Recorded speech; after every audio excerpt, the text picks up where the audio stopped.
Hello everyone. Basically आज का ये लेक्चर बेस्ड रहेगा टाइम डिपेंडेंट परटर्बेशन थ्योरी। एक स्टूडेंट ने कहा था इस पर लेक्चर बनाने के लिए, तो आज हम इसका लेक्चर बनाएंगे। ये थ्योरेटिकल रहेगा। नेक्स्ट पार्ट में हम लोग जो है न्यूमेरिकल सेक्शन जो है वो प्रोसीड करेंगे। Okay, CSR net exam point of view से ये लेक्चर इंपॉर्टेंट है बिकॉज यहाँ से क्वेश्चन आपका बनता है।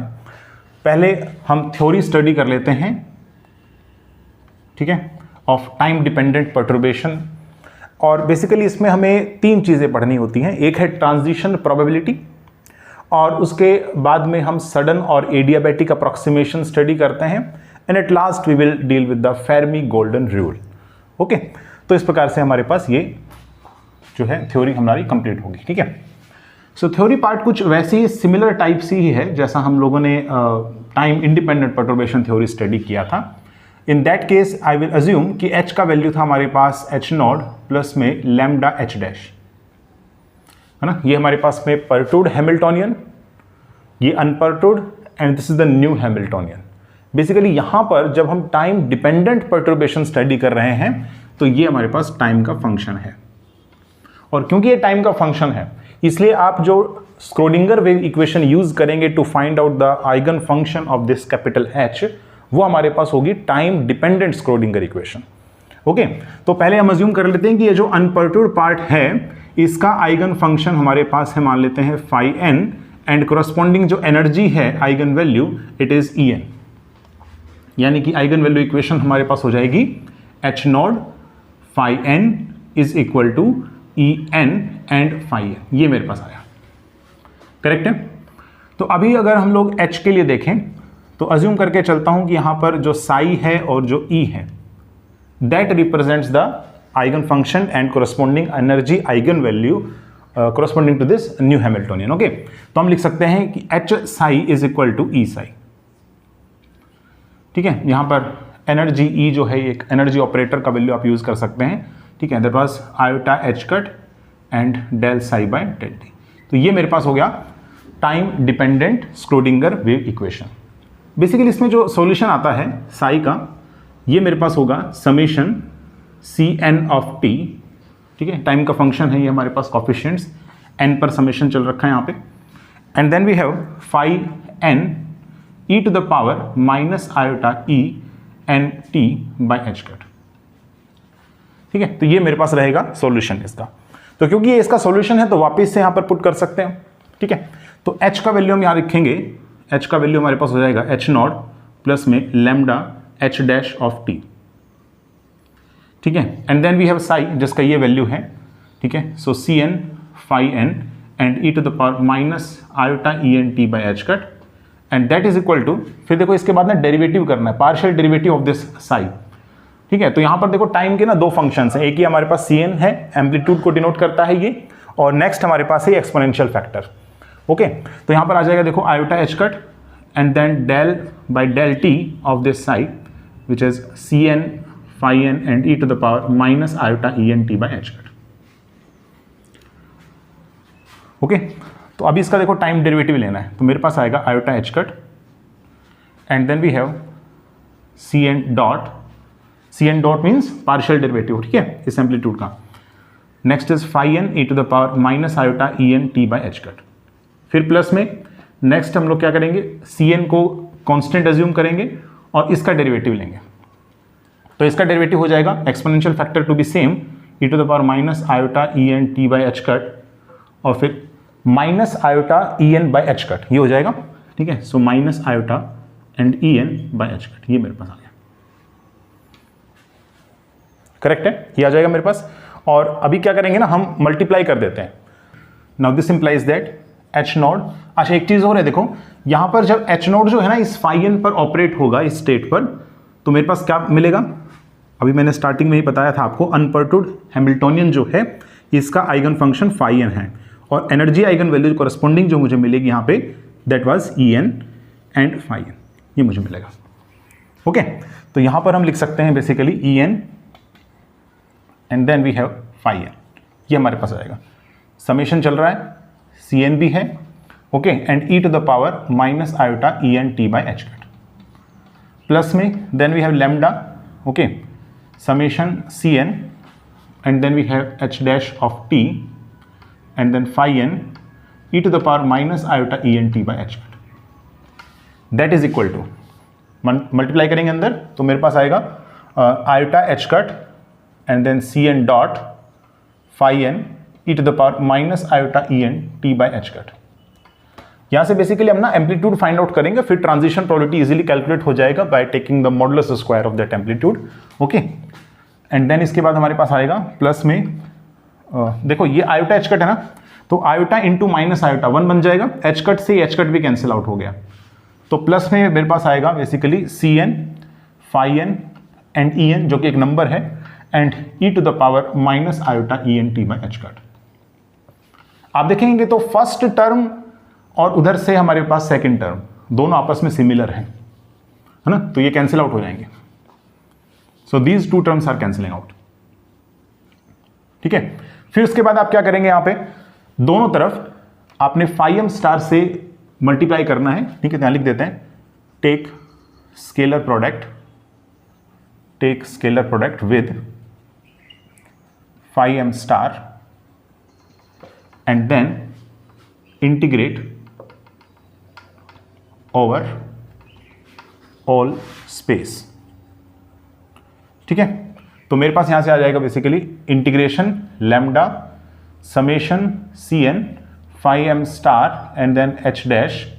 ठीक है, और यहां से मेरे पास आएगा phi N E to the power minus iota E N T by H cut that is equal to iota H cut and then we have यहां से मेरे पास आएगा, ठीक है, summation C N dot E to the power minus iota E N T by H cut and then integration phi M star and phi N and D dot. ठीक है, यहां पर भी डी डॉट है, करेक्ट है। अच्छा, अभी देखो यहां पर हम लोग यूज कर लेते हैं, ये तो करेक्टली हमारे पास बन जाएगा डेल्टा एम एन। ठीक है, delta M N by orthonormality property.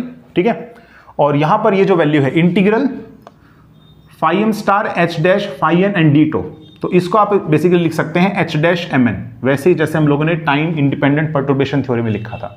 ठीक है, so H dash M N ये शॉर्टकट है इसको रिप्रेजेंट करने का। ओके, डायगोनल एलिमेंट्स जब आप जो मैट्रिक्स फॉर्मेट में जो आप लिखेंगे तो यहां पर एच डैश की मैट्रिक्स बनाते टाइम यहां पर एम और एन का वैल्यूज जो है डिफरेंट होता चला जाएगा। ठीक है ना। ओके, तो यहां पर हम लिख लेते हैं now this implies that lambda by iota H cut and then we have summation C N H dash M N and E to the power minus iota E N T by H cut that is equal to. ठीक है, अब देखो यहां पर जो है ना summation N के ऊपर चल रहा है और यहां पर मुझे ये देखने से पता चलता है कि क्योंकि ये क्रोनिकल डेल्टा टेंसर है तो इसका वैल्यू सर्वाइव करेगा, मतलब 1 आएगा when m equals to n। तो मैं क्या कर सकता हूं यहां पे कि यहां पर जो समेशन चल रहा है all over the values of n, तो यहां पर जब n का वैल्यू m के इक्वल होगा तभी वैल्यू जो है वो सर्वाइव कर पाएगी, नहीं तो बाकी सब केस में 0 हो जाएगा ना, due to this Kronecker delta term present here. So m is equal to n के लिए ही हमारे पास राइट हैंड साइड टर्म जो है वो बचेगी, नहीं तो फिर ये 0 हो जाएगा, तो कंप्लीट ही 0 हो जाएगा। ठीक है, तो m is equal to n, यानी कि जितने भी n आ रहे हैं वहां पर m लिख सकते हैं और इस समीशन को यहां से हटा सकते हैं, क्योंकि अब हमने ये कह दिया कि for m is equal to n this is equal to 1 Kronecker delta tensor और m does not equal to n, तो फिर मेरे पास कितना आ जाएगा 0। तो हम लिख लेते हैं आयोटा एच कट, ठीक है, जो कि हम डिनोमिनेटर पार्ट में ले जा चुके हैं, तो यहां से आएगा C M dot and E to the power minus iota E M T by H cut, ये आएगा, करेक्ट है। और यहां से जो सी एम डॉट है वो हम फाइंड आउट कर लेते हैं, तो मेरे पास आएगा now this implies that C M dot is equal to lambda by iota H cut. ठीक है, इसके बाद समेशन ओवर द एन, ठीक है, यहां पर सी एन है H dash M N and then E to the power minus iota. अब देखो बेसिकली ये E to the power minus iota E M T by H cut इसके जब डिनोमिनेटर में आएगा तो एक्सपोनेंशियल की पावर क्या रहेगी हमारे पास, E to the power minus iota and then E N minus E M and T by H cut, ये रहेगा मेरे पास, करेक्ट है, ये मेरे पास आएगा। अब ये जो है ना आप देख सकते हैं ये एक डिफरेंशियल इक्वेशन है बेसिकली ना, सी एम डॉट आ रहा है ना, तो एक डिफरेंशियल इक्वेशन है, लेकिन यहां पर जो है ना एम की एक पर्टिकुलर वैल्यू है, जबकि राइट हैंड साइड में समेशन चल रहा है all over the values of n, तो इसलिए इस इक्वेशन को बोला जाएगा कपल्ड डिफरेंशियल इक्वेशन, वो भी फर्स्ट ऑर्डर की। तो अब सोल्व करने का क्या तरीका रहेगा वो हम लोग देख लेते हैं। This is first order coupled ordinary differential equation. क्योंकि आप यहां देख रहे हैं कि जो Cm है वो लैम्डा का फंक्शन है, तो Cn भी हमारे पास लैम्डा का फंक्शन होगा। तो लैम्डा बहुत स्मॉल होने पर हम टेलर सीरीज एक्सपेंशन का यूज करते हुए कह सकते हैं कि जो Cm डॉट का वैल्यू है that is equal to Cm dot of 0, ठीक है, प्लस में lambda of Cm dot of 1 by 1 factorial. ये सेम जैसा हम लोगों ने टाइम इंडिपेंडेंट पर्टर्बेशन थ्योरी में किया था वही सेम है, प्लस में lambda square Cm dot of 2 by 2 factorial. Derivative नहीं लिखा जाता यहाँ पे, ये 1 0 2 इनका मीनिंग यहाँ पर हो जाता है 0th order, first order, second order, third order, इस प्रकार से हमारे पास ये करेक्शंस हैं दरअसल, ठीक है, इस Cm डॉट वाली क्वांटिटी में। और क्योंकि ये लैम्डा का फंक्शन है ना, यहां से देख सकते हैं, इसलिए इस प्रकार से हमने इसको रिप्रेजेंट कर दिया। इन द सिमिलर वे जो Cn है, ठीक है, in the limit lambda tending to 0, then by Taylor series expansion I can write like this Cn of 0 plus में lambda Cn of 1 by 1 factorial plus में lambda square Cn of 2 by 2 factorial and so on, ठीक है। तो अभी यहां पर क्या है ना कि जो लैम्डा स्क्वायर है, लैम्डा क्यूब है, ये सब इतने स्मॉल रहेंगे हमारे पास कि आप उन हायर ऑर्डर टर्म्स को नेग्लेक्ट कर सकते हैं। Basically time dependent perturbation theory में आप फर्स्ट ऑर्डर करेक्शन तक ही कंसिडर करके चलते हैं। ऐसा नहीं है जैसे हम टाइम इंडिपेंडेंट में सेकेंड ऑर्डर करेक्शन तक ले रहे थे, वैसे यहां पर हमारे पास में फर्स्ट ऑर्डर करेक्शन तक हम कंसिडर करते हैं। हालांकि आप जो है आगे भी फाइंड आउट करने को कर सकते हैं। Just plug down these two values in this equation and then just compare on both sides the coefficients of lambda and lambda square, ठीक है, लैम्डा क्यूब, लैम्डा की पावर 4। तो हमारे पास जो हायर करेक्शंस हैं, हाई ऑर्डर करेक्शंस, वो भी आपके पास में कैलकुलेट हो जाएंगे। तो अभी क्या करेंगे, ये वैल्यू हम यहां पर पुट कर लेते हैं, और क्योंकि मुझे first order correction find out करना है इसलिए मैं लैम्डा का जो कोफिशिएंट आएगा दोनों तरफ वो कंपेयर कर लूंगा और मुझे यहां से Cm डॉट ऑफ 1 जो है वो मिल जाएगा, ठीक है। तो देखते हैं यहां से, put down these two values in this equation and then just compare, okay। तो यहां से मेरे पास आएगा, देखो, Cm डॉट ऑफ 0 प्लस में लैम्डा Cm डॉट ऑफ 1। अब मैं आगे नहीं लिख रहा बेसिकली, ठीक है ना, क्योंकि लैम्डा का कोफिशिएंट देखना ना मुझे, तो आगे लिखने की आवश्यकता नहीं है। This is equal to then 1 by iota H cut, फिर इसके बाद लैम्डा समेशन, और Cn का वैल्यू हम लिखेंगे तो Cn ऑफ 0 प्लस में लैम्डा ऑफ Cn ऑफ 1, ठीक है। इसके बाद है h dash mn and then e to the power minus iota, और यहां से मेरे पास आ जाएगा en minus em t by H cut, correct है। नाउ दोनों तरफ आपने अब कंपेयर करना है, so compare the coefficients of lambda on both sides to find, ठीक है, to find first order correction, ठीक है। तो first order correction find out करने के लिए हम यहां पर लैम्डा का कोफिशिएंट कंपेयर करेंगे। तो इधर से मेरे पास आएगा Cm dot of 1 that is equal to 1 by iota H cut, और जब ये लैम्डा यहां मल्टीप्लाई होगा इनसाइड तो लैम्डा का कोफिशिएंट ये बन जाएगा Cn ऑफ 0, ठीक है। तो मेरे पास बेसिकली यहां से आ जाएगा summation Cn of 0 and then इसके बाद है h डैश mn, और यहां पर मैं एक काम करता हूं, इसको लिख लेता हूं e to the power minus iota omega, ठीक है, nm, ठीक है, या फिर ओमेगा mn लिख लो एंड देन t, ये मैं लिख देता हूं। ये जो ओमेगा m है ना, ओमेगा mn, इसको मैं यहां पर डिफाइन कर रहा हूं basically, that is equal to en minus em divided by h cut. इससे मैंने इसको यहां पर जो है ना रिप्लेस कर दिया। बेसिकली जब ट्रांजिशन होता है ना हायर स्टेट से लोअर स्टेट, या एब्जॉर्प्शन समझ लो आप लोअर स्टेट से हायर स्टेट, तो ड्यूरिंग दैट ट्रांजिशन आप लोग यहां पर देखेंगे कि जो फोटोन्स है उसका या तो एब्जॉर्प्शन होगा या एमिशन होगा।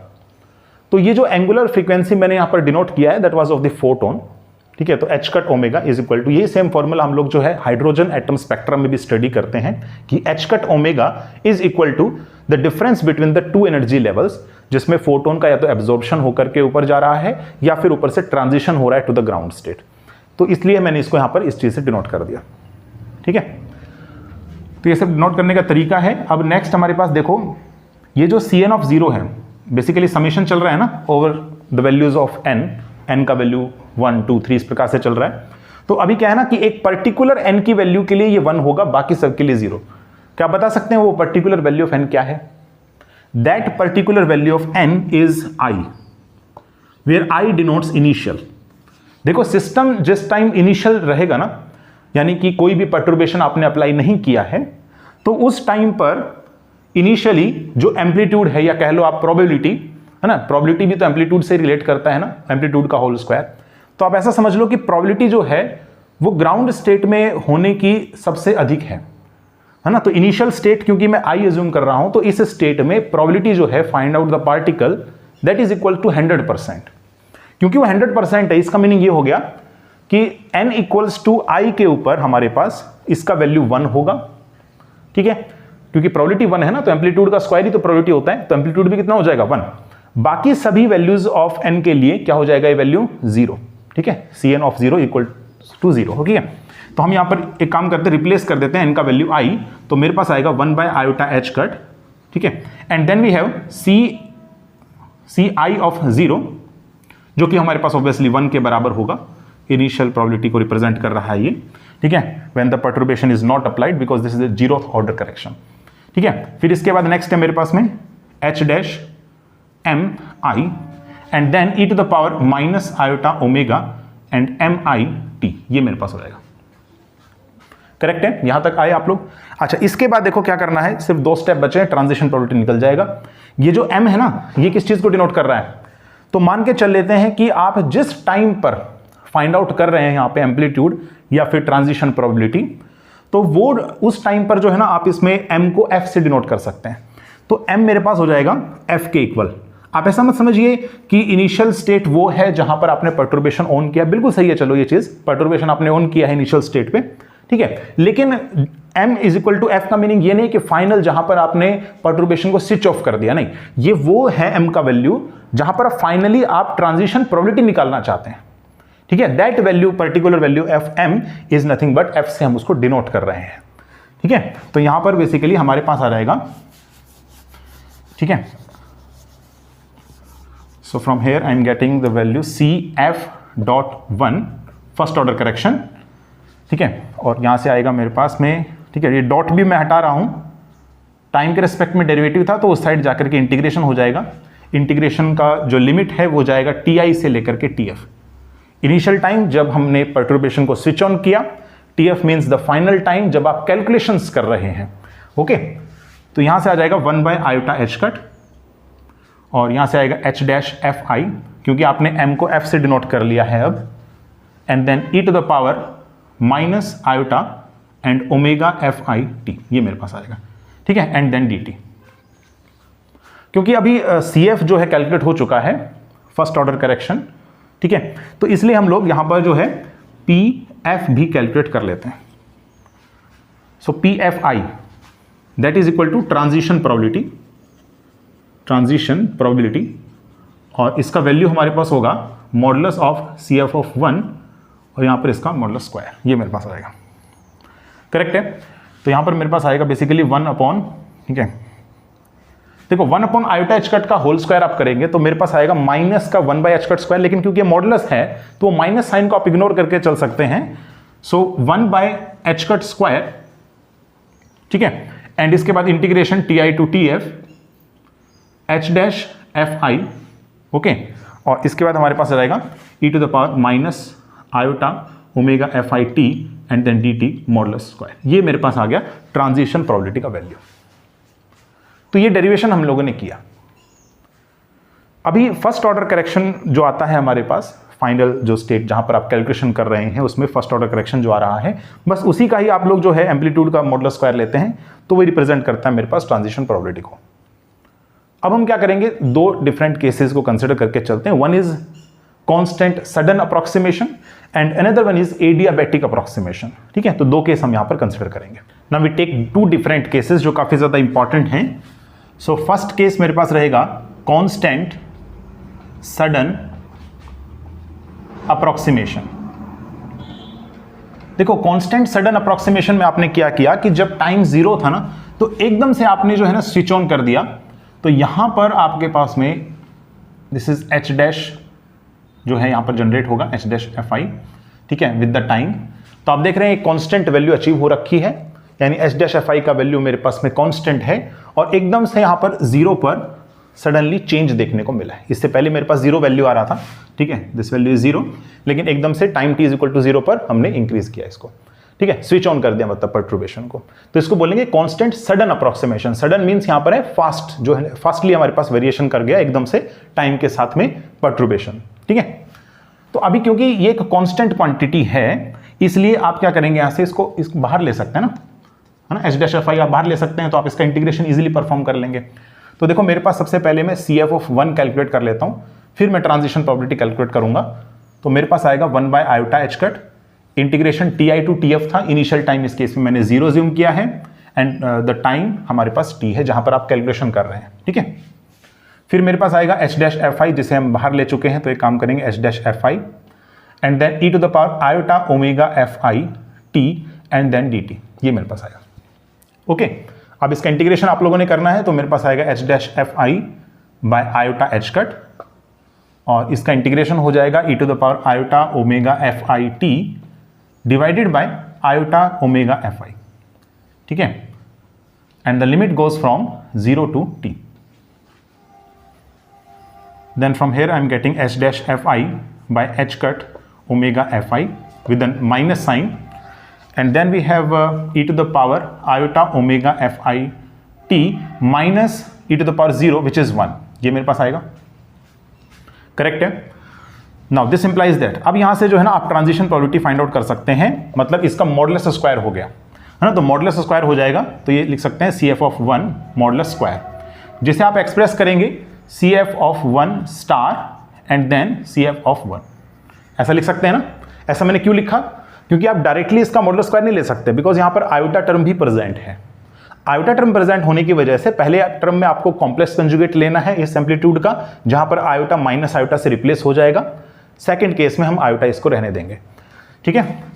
तो मैं लिख सकता हूं यहां से, now this is equal to 1 by H cut square omega F I square, और यहां से मेरे पास आएगा एच डैश एफ आई का स्क्वायर, ठीक है।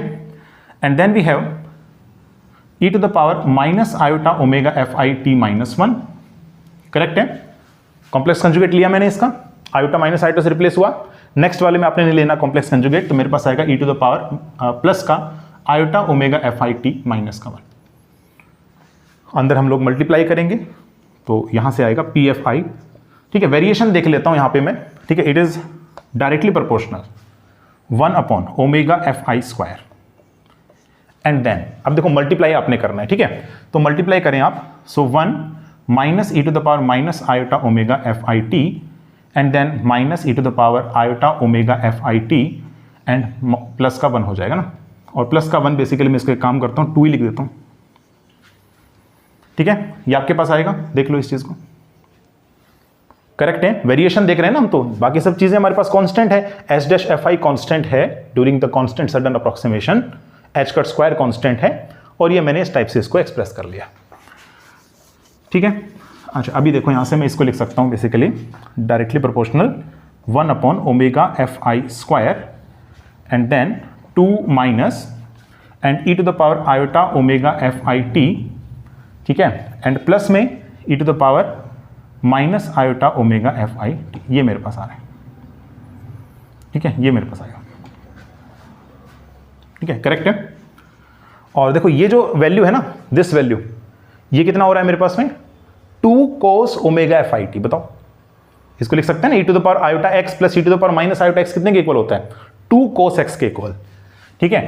तो बेसिकली आप यहां पर लिख सकते हैं this implies that P F I is inversely proportional omega F I square, and then we have, देखो 2 तो कॉमन ही आ जाएगा दोनों में से, ठीक है, तो 2 of 1 minus cos and omega F I T, correct है। यहां पर भी देखो एक फॉर्मूला लग रहा है 1 माइनस कोस थीटा, इसका फॉर्मूला होता है हमारे पास 2 cos square 2 sine square theta by 2 sine square theta by 2, की माइनस है ना इस वजह से, प्लस होता तो 2 कोस स्क्वायर थीटा बाय 2 लिखते, so it is inversely proportional to sine square, ठीक है, and theta by 2 means omega F I T by 2 and divided by omega F I square, ये मेरे पास आ रहा है, ठीक है। So this is the variation between the transition probability with respect to the omega F I, और ये वेरिएशन हमने यहाँ पर चेक भी करना पड़ेगा किस प्रकार से ये वेरिएशन आपको दिख रहा है। इसके लिए ग्राफ ड्रॉ करेंगे और उस ग्राफ के जो कैरेक्टरिस्टिक्स हैं वो आपको स्टडी करने की आवश्यकता है। ठीक है, वहां से एक इंपॉर्टेंट रिजल्ट भी मिलेगा हमको कि ट्रांजिशन प्रोबेबिलिटी कब मुझे ज्यादा मिलती है देखने को, ठीक है, और कब मुझे कम मिलेगी। ठीक है, कम कब होगी, ज्यादा कब होगी, और मैक्सिमम वैल्यू जो है वो इसकी कितनी है वो हम लोग यहां पर चेकआउट करते हैं by drawing the graph between PFI versus, ठीक है, मतलब ये पीएफआई वर्सेस ओमेगा एफआई। देखो sine square X something, sine square X by X square का जो ग्राफ होता है वो ऑस्किलेटिंग है और ऑस्किलेटिंग डिक्रीजिंग ग्राफ होता है, और क्योंकि साइन स्क्वायर तो पॉजिटिव में आपका हमेशा जो है ग्राफ बनेगा, पॉजिटिव वैल्यूज मिल रही है इस वजह से। ठीक है, तो ग्राफ कुछ इस टाइप से नजर आएगा आपको। देखो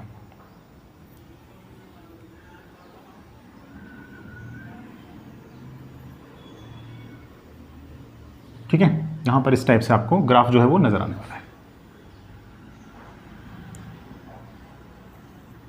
okay, so this is the graph between P F I versus omega F आई।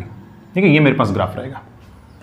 अब देखो यहां पर दो केस हम लोग डिस्कस कर लेते हैं, टू सब केसेस, कि किन वैल्यूज ऑफ पी एफ आई पर मुझे जो है, मतलब किन वैल्यूज ऑफ ओमेगा एफ आई पर मुझे जो है प्रोबेबिलिटी, ट्रांजिशन प्रोबेबिलिटी वो जीरो मिलने वाली है। तो ये जीरो कब होगा, ये जीरो होगा जिस समय पर sine square of omega F I T by two, ये हमारे पास जीरो हो जाएगा। It means it is equal to sine square N pi. Correct है। So from here I am getting omega F I T by two is equal to N pi के equal हो गया। ठीक है, तो यहां से मेरे पास आ जाएगा omega F I is equal to 2n pi by T, और n का value 0 plus minus 1 plus minus 2 इस टाइप से है, तो यहां पर आ जाएगा 0 plus minus pi by T. ठीक है, 1 रखेंगे तो यहां पर plus minus 2 pi by T. Next हमारे पास वैल्यू रहेगा plus minus 4 pi by T and so on. Correct है। तो देखो अब जब हम दो के बीच में देख रहे हैं, दो रीडिंग्स जो हमारे पास आ रही हैं ओमेगा एफ आई की जो वैल्यूज हैं उनके बीच का आप जब गैप देख रहे हैं, दैट गैप इज एक्चुअली, ये हमारे पास है 4 पाई बाई टी के इक्वल। ठीक है ना, 4 पाई बाई टी के इक्वल है।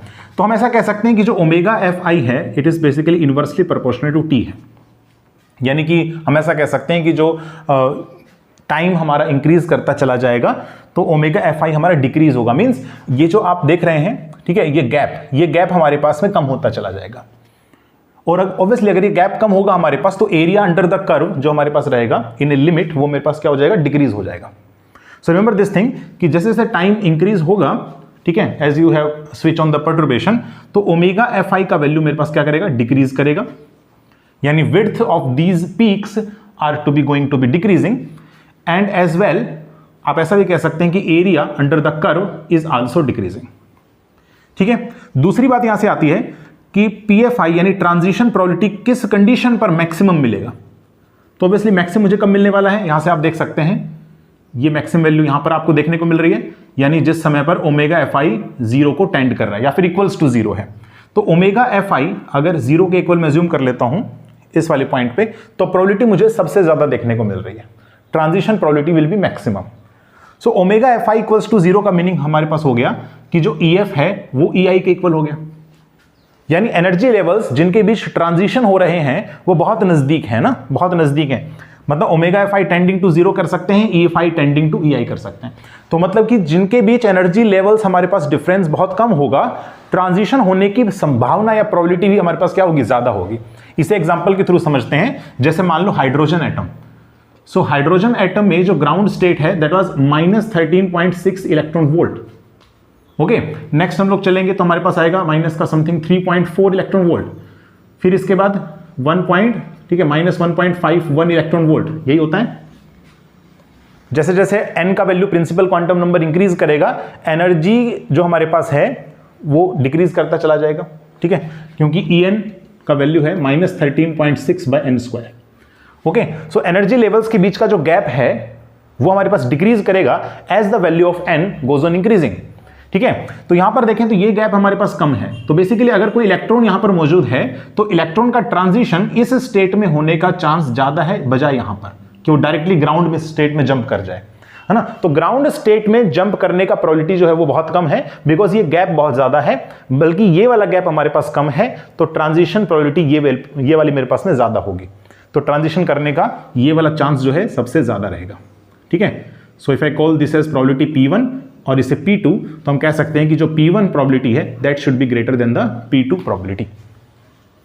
ओके, तो ये मेरे पास इस ग्राफ के कुछ कैरेक्टरिस्टिक्स थे। नेक्स्ट हम लोग यहां पर फर्दर सब केसेस करेंगे जहां पर हमने कांस्टेंट सडन अप्रोक्सीमेशन स्टडी किया।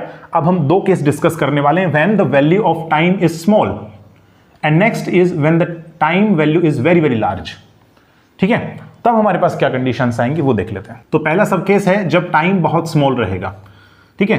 तो हमारे पास ये ट्रांजिशन प्रोबेबिलिटी है, ये टाइम पर किस प्रकार से वेरिएशन इसका होगा वो हम लोग चेक करेंगे। तो अगर टाइम बहुत कम है तो ये जो हमारे पास फेज फैक्टर है ये बहुत कम हो जाएगा। साइन स्क्वायर को आप लोग यहाँ सीरीज एक्सपेंड करेंगे, ठीक है। तो साइन स्क्वायर, ठीक है, साइन स्क्वायर थीटा को आप कैसे लिख सकते हैं, देखो साइन स्क्वायर थीटा मेरे पास हो जाएगा theta minus theta cube by 3 factorial, है ना। इस प्रकार से हमारे पास होता है साइन थीटा, और अब यहाँ पर इसका होल स्क्वायर लग रहा है। तो थीटा स्क्वायर तक ही हम लोग कंसिडर करें, फिर इसके बाद थीटा की पावर 6 आएगा जो कि आप लोग नेग्लेक्ट करके चल सकते हैं। तो बेसिकली मैं लिख सकता हूँ थीटा स्क्वायर को ये टेंड कर जाएगा, यानी कि दिस इंप्लाइज दैट जो PFI है इट इज प्रोपोर्शनल टू, यहां से आ जाएगा ओमेगा FI t बाई 2 का whole square and divided by omega FI square, है ना। तो ओमेगा FI स्क्वायर तो कैंसिल आउट हो गया and this is directly proportional to t square. तो काफी इंपॉर्टेंट रिजल्ट है, देखो। ओके, तो जिस समय बहुत स्मॉल टाइम रहेगा, परटर्बेशन जस्ट आपने अप्लाई किया है, तो टाइम जैसे जैसे इंक्रीज करेगा तो प्रोबेबिलिटी ऑफ ट्रांजिशन भी इंक्रीज करेगा, और वो भी कैसे, स्क्वायर के साथ, मतलब बहुत तेजी से इंक्रीज कर रहा है ना। तो ट्रांजिशन होने की जो प्रोबेबिलिटी है वो ज्यादा तेजी से इंक्रीज करेगा, ठीक है। दूसरी बात यहां पर ये है कि अगर टाइम बहुत लार्ज ले लेते हैं, मान के चलते हैं कि टेंडिंग टू इंफिनिटी, ओके, तो इस केस में फिर यहां पर जो है when the value of t tending to infinity, इसका वैल्यू आपको थोड़ा पता रहना चाहिए, मैं बता देता हूं इसका वैल्यू। देखो साइन स्क्वायर, ओके, एक काम करते हैं यहाँ पे ना, ओमेगा FI को कुछ अज्यूम कर लेता हूँ, let us call it as x, और t बाई 2 को आप कुछ अज्यूम कर लो, let us call it as p। तो देखो यहाँ पर मेरे पास आएगा लिमिट, क्योंकि टाइम इन्फिनिटी को टेंड कर रहा है ना, that means p is tending to infinity and sine square of px, ठीक है, डिवाइडेड बाय px स्क्वायर। तो इसका वैल्यू मेरे पास आता है पाई डेल्टा ऑफ p, ठीक है, sorry delta of x, okay, delta of x, ये मेरे पास वैल्यू आता है। ये इंटीग्रल का वैल्यू आपने यूज करना पड़ेगा यहां पर when the value of time is very very large, ठीक है। तो मेरे पास यहां से आ जाएगा PFI, लेकिन देखो यहां पर ना इस इंटीग्रल को अगर मैं देख रहा हूं तो P का वैल्यू है t बाई 2 जो कि यहां पर है t बाई 2 प्रेजेंट, x है ओमेगा FI जो कि यहां पर प्रेजेंट है, x स्क्वायर जो कि है ओमेगा FI स्क्वायर वो भी यहां पर प्रेजेंट है, बट ये P जो है t बाई 2 ये प्रेजेंट नहीं है। तो हम एक काम कर लेते हैं, t बाई 2 से मल्टीप्लाई और t बाई 2 से हम लोग डिवाइड कर लेंगे। अब ये वाला जो इंटीग्रल है बेसिकली ये मेरे पास बन रहा है पाई, ठीक है, this is directly proportional to pi, भी हमारे पास कांस्टेंट है, and then delta of x means omega FI, और इसके बाद t बाई 2, ठीक है, 1 बाई 2 भी मेरे पास क्या है, कांस्टेंट है। तो इसे सब जितने भी कांस्टेंट है ना उसको मैंने अज्यूम कर लिया, यहां पर जो है प्रोपोर्शनलिटी जो आ रही है ना इसके अंदर मैंने कंज्यूम कर लिया। तो ये मेरे पास आ रहा है ट्रांजिशन प्रोबेबिलिटी, ओके। तो यहां पर आप देख रहे हैं कि लार्ज टाइम पर जो PFI है वो डायरेक्टली प्रोपोर्शनल है टाइम t के, और स्मॉलर टाइम जो था उस टाइम पर ट्रांजिशन प्रोबेबिलिटी किस प्रकार से वेरी कर रहा है, proportional to square of the time t, okay. तो आप थोड़ा सा ध्यान रखेंगे। आल्सो आप एक चीज और देखें कि जो एक्साइटेड स्टेट्स होती हैं, है ना, बहुत ज्यादा हम स्टेट्स की बात कर रहे हैं, एक्साइटेड स्टेट्स की, जहां से इलेक्ट्रॉन या फिर कोई भी हमारे पास में इलेक्ट्रॉन से वो ट्रांजिशन जिस टाइम करेगा, तो आप ऐसा समझ के चलिए कि due to the uncertainty principle in the quantum mechanics, वो जो हमारे पास एक्साइटेड स्टेट है, आप ऐसा मत समझ के चलिए कि उसका एक हमारे पास एनर्जी है, ठीक है, और वो एनर्जी कैसा है हमारे पास, एक फिक्स्ड एनर्जी, ठीक है। जैसे आप लोग ग्राउंड स्टेट बनाते हैं, एक्साइटेड स्टेट बनाते हैं ना, स्टडी करते हैं ना लेजर में, ठीक है, एटम को पंप करवाते हैं, फिर एटम हमारे पास डी एक्साइट हो जाता है, ठीक है, एंड इमिटिंग द फोटॉन्स। यहां पर जो एक्साइटेड स्टेट है इस केस में आप ऐसा मत समझ के चलिए कि इस एनर्जी लेवल का एक पर्टिकुलर हमारे पास एनर्जी होगा। देखो एनर्जी लेवल का बिल्कुल सही बात है, एक पर्टिकुलर एनर्जी होता है, बट एक्साइटेड स्टेट में आप ऐसा मत समझ के चलिए कि सिर्फ और सिर्फ एक सिंगल एक्साइटेड स्टेट मेरे पास मौजूद है, एक सिंगल लेवल मेरे पास मौजूद है, नहीं, बहुत सारी यहां पर क्लोजली स्पेस्ड लेवल्स मौजूद होते हैं। और इसका कारण क्या है, क्वांटम मैकेनिक्स में अनसर्टेनिटी प्रिंसिपल, क्वांटम मैकेनिक्स में अनसर्टेनिटी प्रिंसिपल, ठीक है, ये इसका मुख्य रूप से कारण होता है, ठीक है, क्योंकि delta E delta T is almost हमारे पास ऑर्डर होगा h के, ठीक है। तो यहां पर अगर हम देखें जो टाइम है ड्यूरिंग द डी एक्साइटेशन, आप देखो अगर अनसर्टिनिटी नहीं आएगा, अगर एनर्जी के अंदर अनसर्टिनिटी नहीं आया कोई एनर्जी के अंदर, आप एग्जैक्टली मेजर कर पा रहे हैं, तो ये वैल्यू 0 हो जाएगा। तो डेल्टा टी का वैल्यू कितना हो जाएगा, इन्फिनिटी चला जाएगा, है ना, h/0 इज इन्फिनिटी। इसका मीनिंग क्या हो गया कि लाइफ टाइम जो है एक्साइटेड स्टेट्स की वो इन्फिनिटी हो गई। बट हम रियलिटी में तो नहीं देखते ऐसा, ठीक है ना। यहां से एटम एक्साइट हुआ और तुरंत डी एक्साइट हो जाता है। तो इसका मीनिंग क्या हो गया, यहां पर अनसर्टिनिटी है एनर्जी के अंदर, there is presence of uncertainty due to the quantum mechanics uncertainty principle, ठीक है। तो यहां पर एक्साइटेड स्टेट को आप ट्रीट करके चल सकते हैं as the large number of closely spaced states, ठीक है ना, क्लोजली स्पेस्ड स्टेट्स।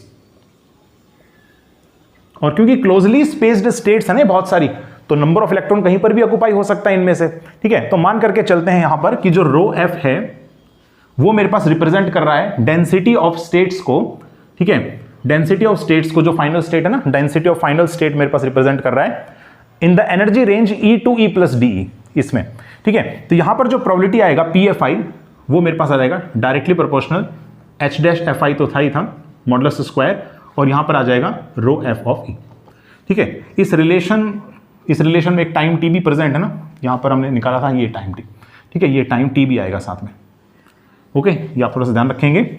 ये जो रिलेशन आपके सामने आ रहा है ना, और बेसिकली एक काम कर लेते हैं, ये जो टाइम T है ना, इसको रिमूव करने के लिए टाइम के रिस्पेक्ट में डेरिवेटिव भी ले लेता हूं मैं, इसको W से डिनोट कर लो, इसको बोलेंगे रेट ऑफ, ठीक है, रेट ऑफ ट्रांजिशन प्रोबेबिलिटी, या फिर ऐसा कह सकते हैं कि यहां पर जो है ना डेरिवेटिव हो रखा है ना टाइम के रिस्पेक्ट में, हाँ, तो रेट ऑफ प्रोबेबिलिटी डेंसिटी आप कह सकते हैं, प्रोबेबिलिटी ट्रांजिशन प्रोबेबिलिटी, ठीक है। तो बेसिकली इसको हम बोलेंगे, ठीक है, रेट ऑफ ट्रांजिशन प्रोबेबिलिटी, ठीक है, या फिर ट्रांजिशन प्रोबेबिलिटी रेट आप ऐसा भी कह सकते हैं, या फिर transition probability per unit time आप ऐसा बोल दो ना, transition probability per unit time, ये वैल्यू मेरे पास आ रहा है, ठीक है ना। और इस रूल को बोला जाएगा फेर्मी गोल्डन रूल, काफी ज्यादा इंपॉर्टेंट है फेर्मी गोल्डन रूल। आप इसको स्टडी करेंगे जब बीटा डीके आप लोग स्टडी करेंगे ना न्यूक्लियर फिजिक्स में, वहां पर आता है, ओके। तो ये काफी इंपॉर्टेंट है। बेसिकली यहां पर जो वैल्यू है ना, ये जो वैल्यू है ये आप लोगों से कई बार पूछ लेता है एग्जाम में, आरपीएससी असिस्टेंट प्रोफेसर के एग्जाम में तो मैंने देखा 2 बार ये क्वेश्चन पूछा गया है, ठीक है। इनकी पावर्स पर भी पूछा गया, एन और एम दे करके, और बताओ एन और एम का क्या वैल्यूज होना चाहिए। तो ये रिलेशन काफी ज्यादा इंपॉर्टेंट है। नेक्स्ट हम लोग प्रोसीड कर लेते हैं। अब टाइम स्मॉल का भी हो गया, टाइम लार्ज का भी हो गया, तो सडन अप्रोक्सीमेशन यहां पर फिनिश हो जाता है। Next will proceed to the adiabatic approximation, okay. Adiabatic approximation, वैसे तो एडियाबैटिक जब थर्मल फिजिक्स में हम लोग स्टडी करते हैं ना, वहां पर बताया जाता है कि एडियाबैटिक प्रोसेस एक फास्ट प्रोसेस है, जैसे एक बाइसिकल का समर के टाइम पे एकदम से बर्स्ट कर जाना, तो वो हमारे पास एक एडियाबैटिक प्रोसेस का एग्जांपल है, ठीक है। ऐसे बहुत सारे एग्जांपल आप डेली लाइफ में ले सकते हैं, लेकिन वहां पर मीनिंग होगा फास्ट प्रोसेस, ठीक है। लेकिन यहां जब हम क्वांटम फिजिक्स की बात करते हैं तो यहां एडियाबैटिक अप्रोक्सीमेशन को माना जाता है it is a slow process. मतलब यहां पर जो पर्टर्बेशन आप अप्लाई कर रहे हैं वो टाइम के साथ बहुत स्लोली वेरी कर रहा है। बहुत स्लो वेरी करने का मीनिंग क्या हो गया कि अगर हम लोग यहां पर ग्राफ ड्रॉ करें H-FI वर्सेस टाइम का, तो ये कुछ इस प्रकार से हमारे पास ग्राफ जो है वो जाएगा, ठीक है। ऑलमोस्ट आप देख सकते हैं इस ग्राफ का जो स्लोप है वो टेंडिंग टू 0 है, ठीक है। और क्योंकि H-FI इस केस में कांस्टेंट नहीं है तो उसको आप इंटीग्रल से बाहर नहीं ले सकते, जैसे आपने सडन अप्रोक्सीमेशन में लिया था। Now transition probability PFI is represented as, यहां पर मेरे पास आएगा 1/h कट, ठीक है, इंटीग्रल, और एक काम करते हैं 0 से लेकर के time t and then H-FI, ठीक है। एंड इसके बाद हमारे पास रहेगा e⁻i⁴ एंड देन dt, ठीक है। ये मेरे पास आएगा मॉडुलस स्क्वायर, करेक्ट है। बेसिकली आपने ना इस इंटीग्रेशन को सोल्व करना है। इस इंटीग्रेशन को अगर मैं सोल्व करना चाहूं तो एक को आपको u मानना पड़ेगा, दूसरे को आपको v मानना पड़ेगा, और इंटीग्रेशन बाय पार्ट्स कर देंगे आप।